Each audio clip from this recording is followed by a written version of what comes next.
registration. I'm not sure if that's what it means, registration.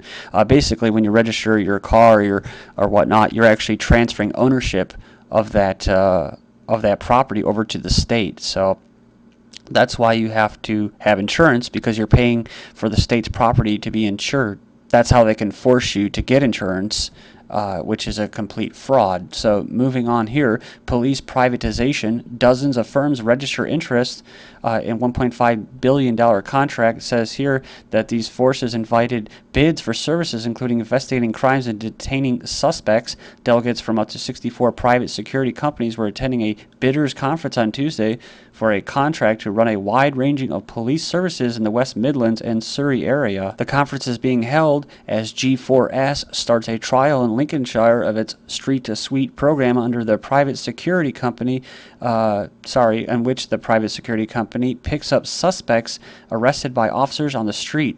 Remember before, it was about traffic wardens being deemed basically police powers to arrest. This is all for the possibly for the big false flag this summer for the Olympics. But it could just be that this is what we're looking at. This it's a global corporatist type system, and everything is privatization. So privatizing the police, privatizing the military. So just in Afghanistan, we're seeing what the military being shown in a bad light, right? They're doing bad things, but at the same time, it's all about killing nationalism. It's about making your flag look like crap, right?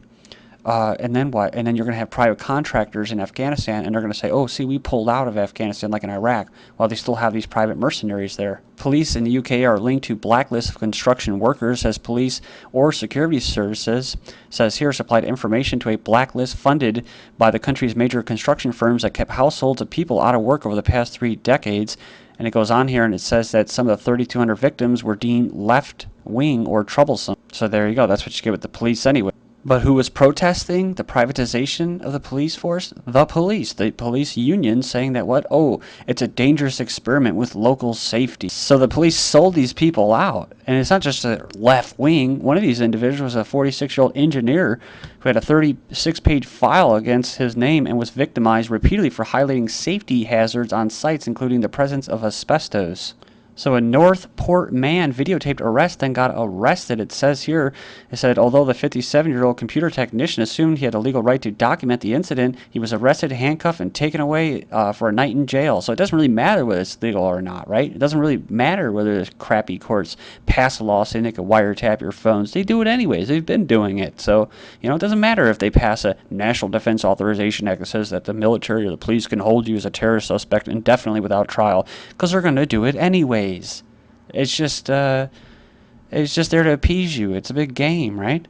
So the individual was charged with obstruction, but also with a rare crime of eavesdropping, a third-degree felony in Florida that carries a punishment